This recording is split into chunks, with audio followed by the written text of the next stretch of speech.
Well, NCAA conference realignment is still the talk of the town, and while nothing appears imminent with the Zags, that does not mean that we cannot take another look at what this could all mean. Today's episode is a pros and cons list for three of Gonzaga's best options, including moving to the Big East, staying in the WCC, and moving to whatever becomes of the Pac-12. All that and more covered right here on the Locked On Zags podcast. Don't go away. You are Locked On Zags, your daily podcast on the Gonzaga Bulldogs. Part of the Locked On Podcast Network. Your team every day.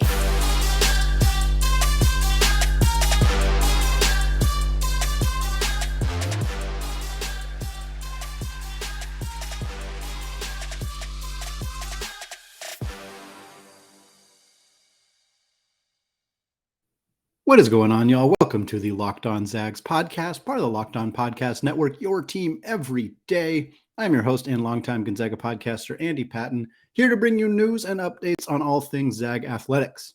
Today's episode is brought to you by BetOnline.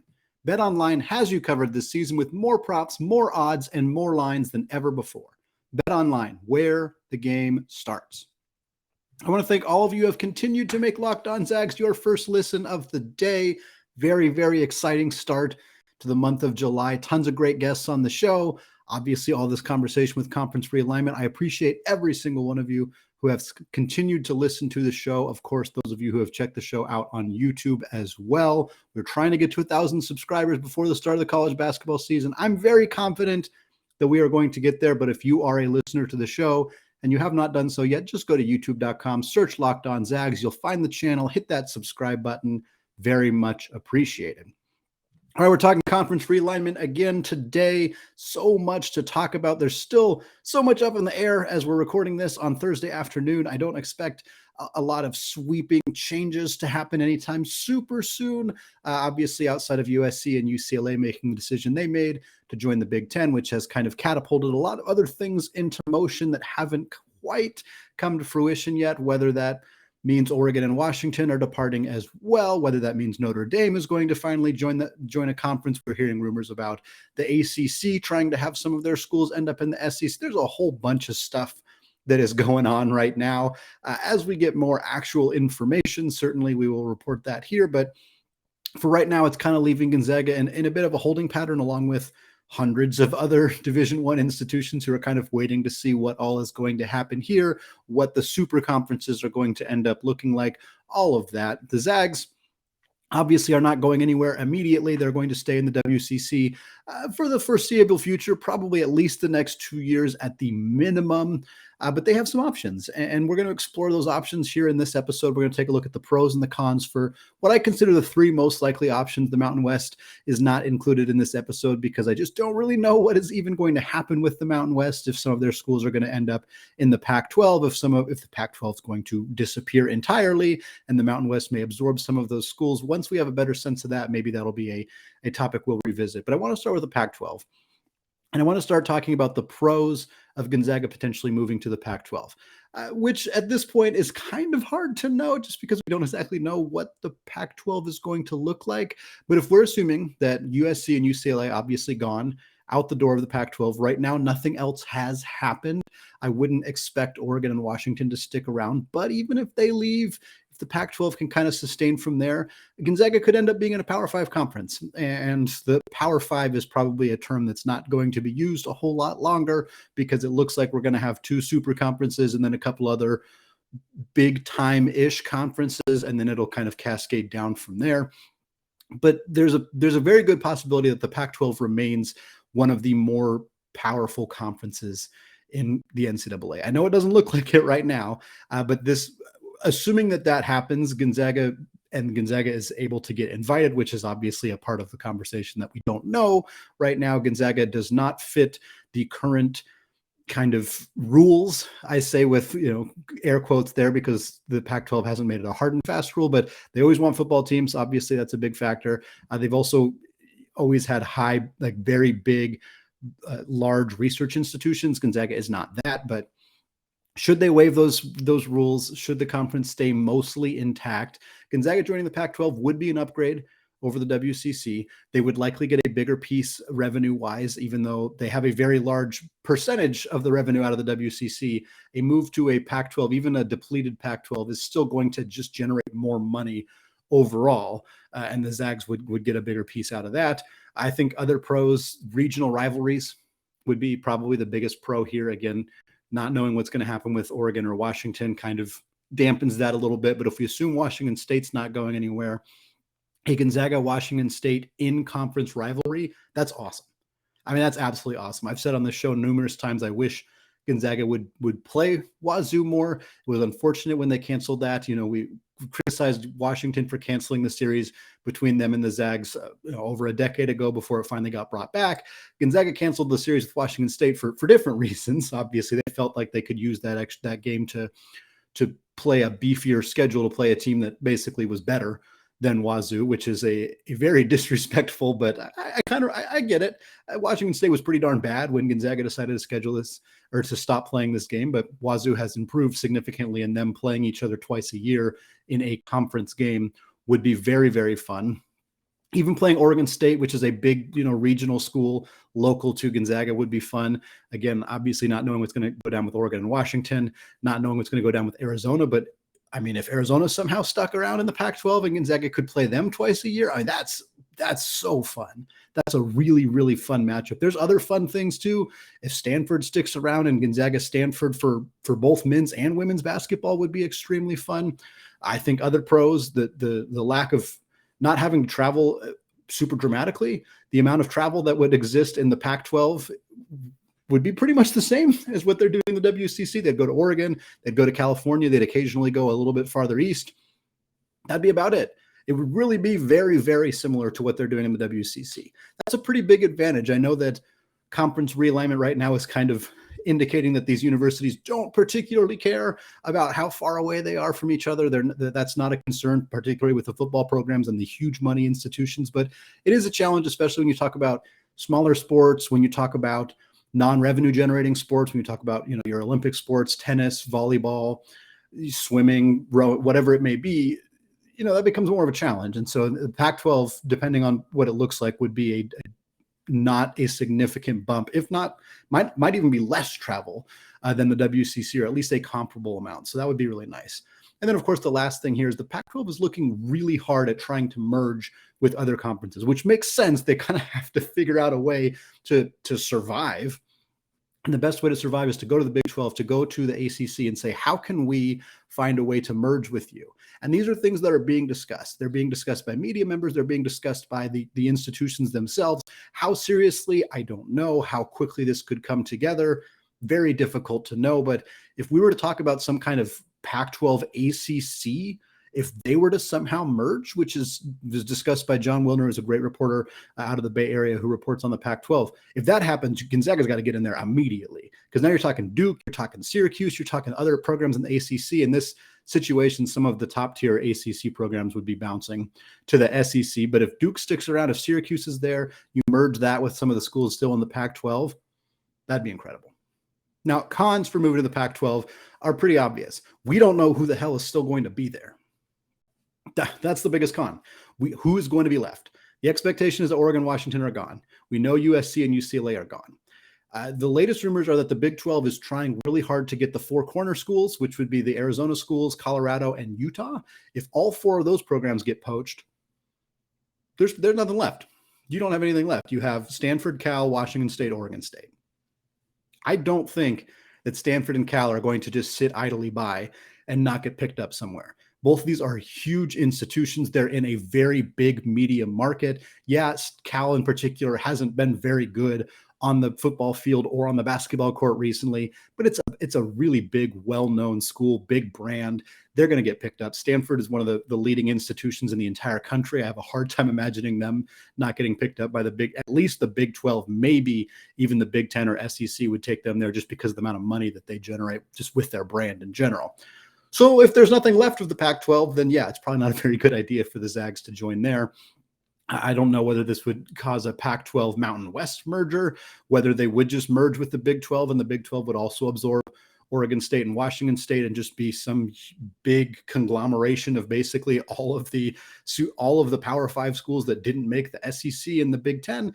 That's not great. It's still an upgrade over some of Gonzaga's other options. It would still be a better basketball conference than the WCC, for example, but I don't know if the Zags would necessarily want to be involved in that. But I do think that we need to figure out what's going to happen with the Pac-12. This is the most difficult one to do because we just don't know what the Pac-12 is going to look like, if it's even going to exist, if it's going to get absorbed entirely, if it's just going to be like the new Mountain West, basically.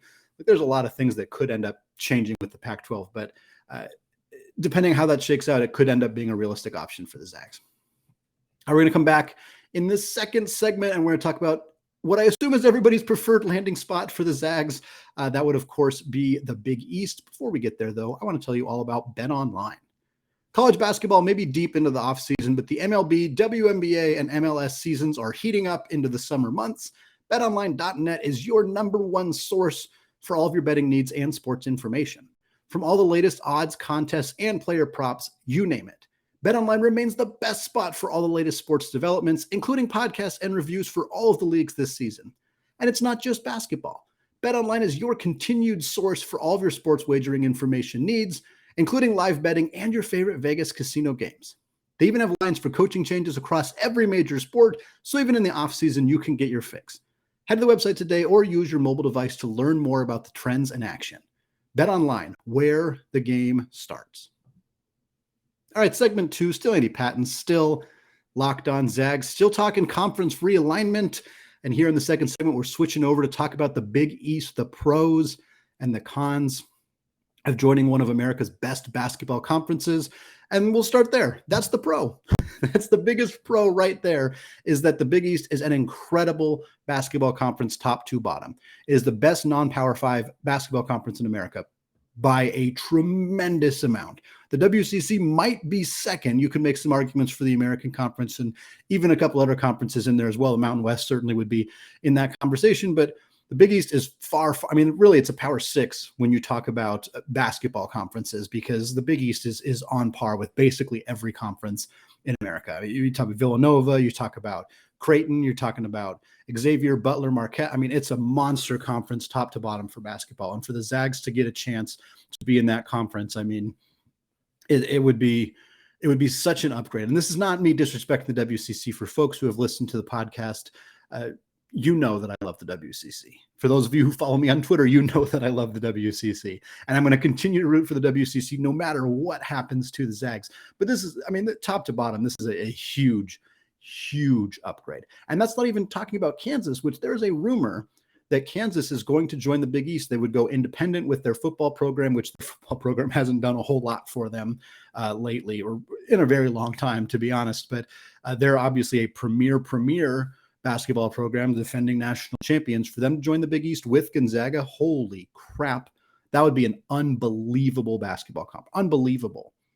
One of Kansas, Gonzaga, and Villanova would finish third in their own conference. That is crazy to even think about. Gonzaga and Kansas have been stalwarts at winning their conference year in and year out. They just do it every dang year.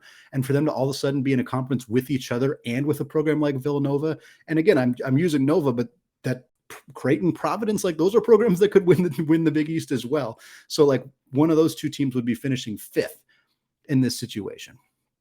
Absolutely wild to think about what that conference could look like if either Gonzaga or Kansas joined, but definitely if both of them did. I think the other big pro here is that Gonzaga is so similar to the schools already in the Big East. Now, obviously, that's not the case with Kansas, but it would be they're a similar institution to all those schools we already mentioned: Villanova, Xavier, Marquette, Butler, whatever. Like they're similar size, they have religious affiliation. Like they fit very well in that regard, and that's not necessarily the driving factor for a lot of the decisions that are being made regarding conference realignment.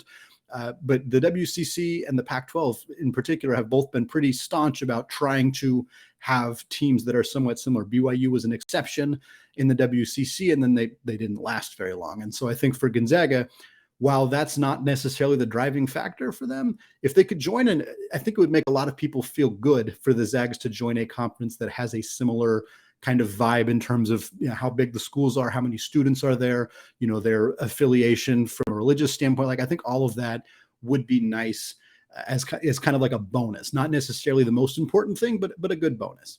And I think obviously the other pro here we've kind of already touched on, the strength of schedule is just a tremendous boost. And again, the WCC has been solid lately. San Francisco, St. Mary's, Santa Clara were all top 75 teams for good chunks of last season, but you can't even light a candle to what the Big East would be like. I mean, the Big East's worst 5 programs would lay waste to the worst 5 programs, in the WCC. It's not even close. So for Gonzaga, every week they would be playing top 100, top 150 teams every time. And it would strengthen them. It would make, sharpen them a little bit. They'd be better. They wouldn't have these lull periods in the middle of the season. The haters would have to be quiet for a while. They wouldn't be able to say, oh, Gonzaga's only here because they didn't play anybody in January. That wouldn't be the case if the worst team they were playing in January was like DePaul or something like that. Like, this going to be pretty good. So that would be a huge one. I think it'd be fun to see new rivalries potentially come out of this. Whether Gonzaga and Villanova becomes a rivalry, Gonzaga-Creighton, which I think could absolutely become a rivalry, Gonzaga and Butler, which is already teams that have played each other before that have some bad blood there a little bit. I think it would be a huge kind of fun piece of it is to see Gonzaga's rivalries sort of develop in time as they're playing new teams in the conference schedule. And then finally, it would help with recruiting. Gonzaga hasn't really struggled with recruiting or adding players with the transfer portal, in part because of the offense they run, the success that they've had. The coaching staff is obviously very good at getting players to buy into the program, but there are almost certainly players who have just chosen not to come to Gonzaga in part because they wanted to play better teams. They wanted, to be on TV, not at, 10 p.m. at night against Pacific on a Thursday night. And now they wouldn't have to overcome that hurdle from a recruiting perspective. The cons of Gonzaga moving to the Big East, pretty simple. It's a lot of travel. It's a significant change travel-wise. Can they make it work? Yes, there's more money, which we didn't even talk about, but there would be more money in the Big East than in the WCC. But would it even end up being more money with the amount of money they'd have to spend to travel? We're talking about flying to Providence probably at least once per year, maybe more. We're talking about flying, all the way out to Wisconsin for Marquette. We're talking about flying out to Georgetown. Like these are really far trips. I think the closest trip is Creighton. Don't quote me on that. I'm not 100% sure, but it's not close. Whatever the closest trip is not close to where Gonzaga is currently.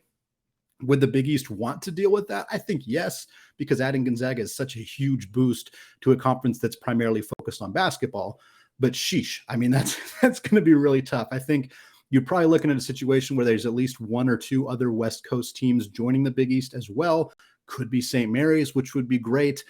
There are other options. It could be as well. They pull from the Mountain West potentially, or even, somebody like San Francisco or Santa Clara potentially, but it would be tough. And then, of course, the other big con is what's going to happen with the other sports. Are you going to ask your tennis, your volleyball, your rowing, even your baseball, soccer programs, are you going to ask them to make these travel arrangements?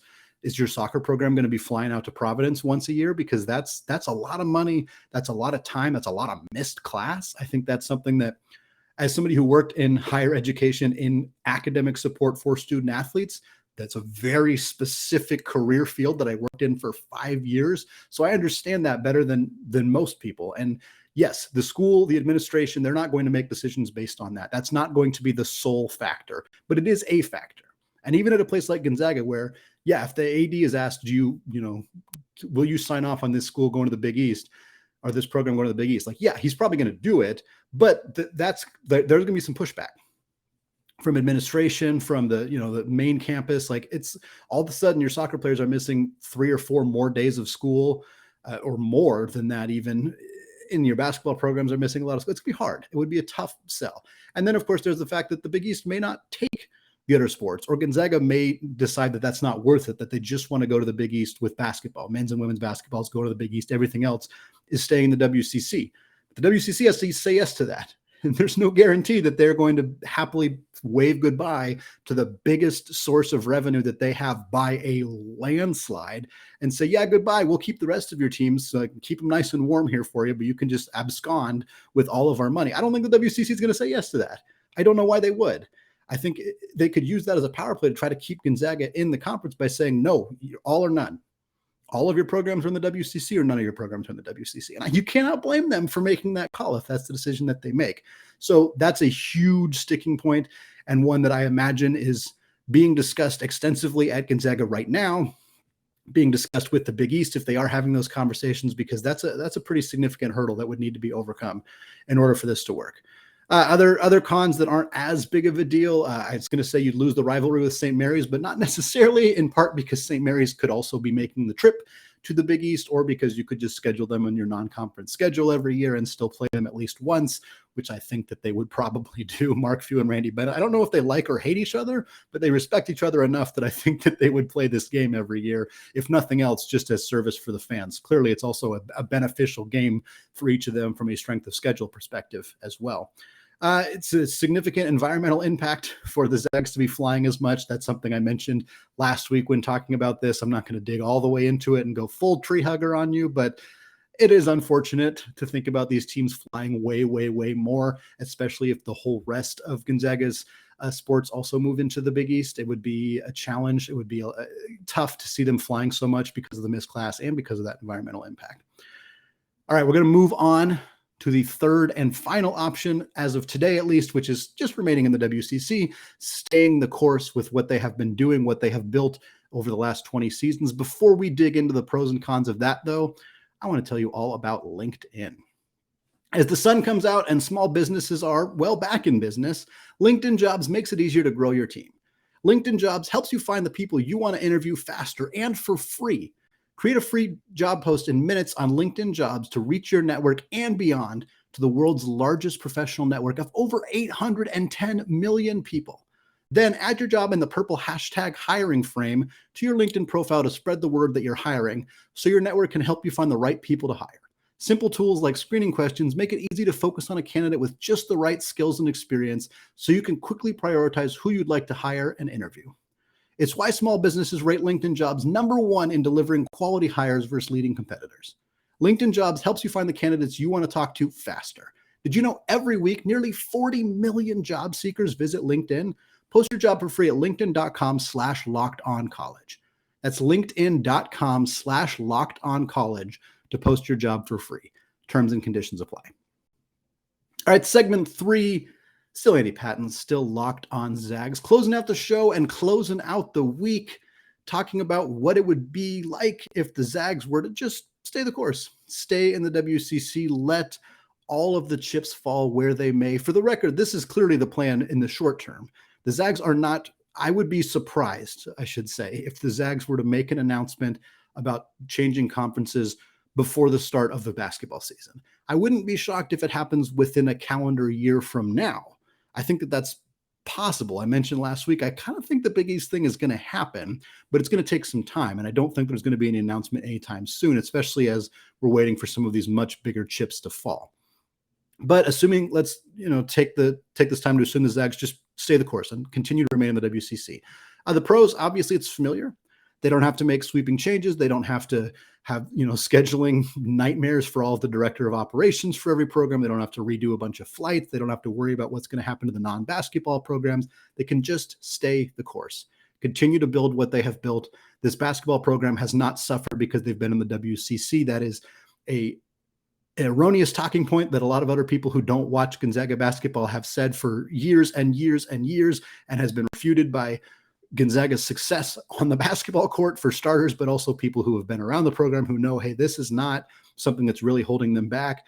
So they don't have to make any changes. They can continue to do what they've done. They still recruit at an extremely high level. They still win at an extremely high level. They still win in the NCAA tournament at an extremely high level.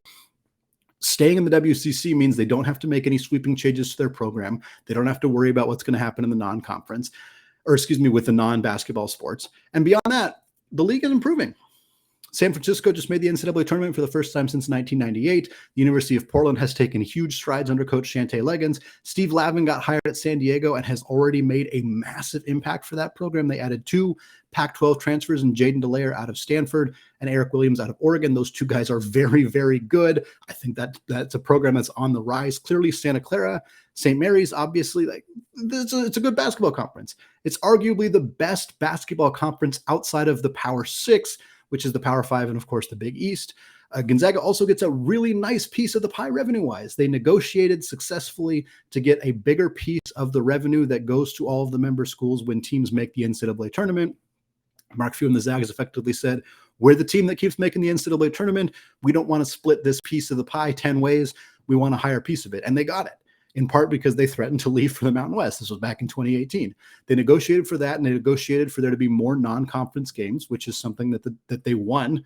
They won that negotiation. They have more non-conference games than they would get otherwise. The WCC recently re-voted on that and continued to keep it for just 16 conference games. That's a big win for Mark Few, for Randy Bennett, for Herb Sendek and Santa Clara as well. So Gonzaga gets a lot of what they want from the WCC. I think that matters. That absolutely counts. They continue to get a bigger piece of the puzzle. They continue to recruit successfully. They are seeing the teams around them that they play every single year continue to get better and better. So it's pretty easy to see why it might make some sense for the Zags to just stand pat and not do anything dramatic, at least for a couple of years. Now, the cons are pretty obvious. The BYU's leaving. That's a huge con. BYU has consistently been the second, third, fourth best team in the WCC. They're a high-profile program. They have never hurt Gonzaga in the net ratings or the strength of schedule ratings. It's a challenge to try to beat them every year. Beating them on the road is very, very difficult. And they're gone.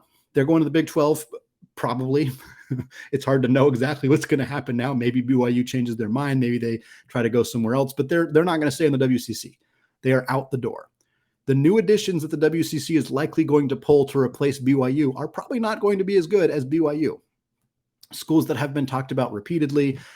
This is not with inside information, but Grand Canyon obviously gets talked about a lot. Seattle U, both programs in the WAC, but they're not as good as BYU. They're frankly not close to as good as BYU. Both of them are decent basketball programs, and they fit the WCC in some capacities. Grand Canyon's fairly unique, but would bring in a lot of revenue, but it's not good enough. If I'm Gonzaga and I see the second best program outside of my program leaving the WCC, and the program that you're adding is Grand Canyon or Seattle U, who would probably not finish top 5 in the WCC, that's going to make me feel like I want to try to do something else.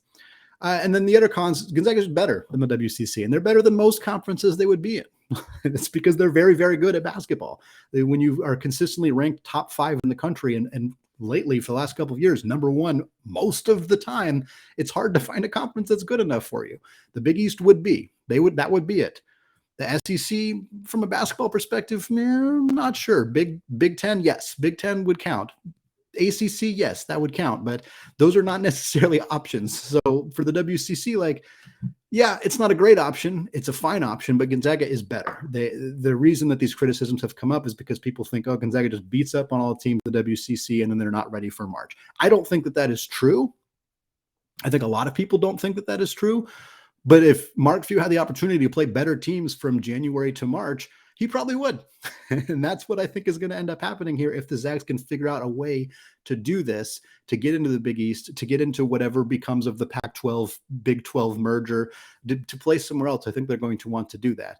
Other cons for staying in the WCC, it might look like they're doing it on purpose.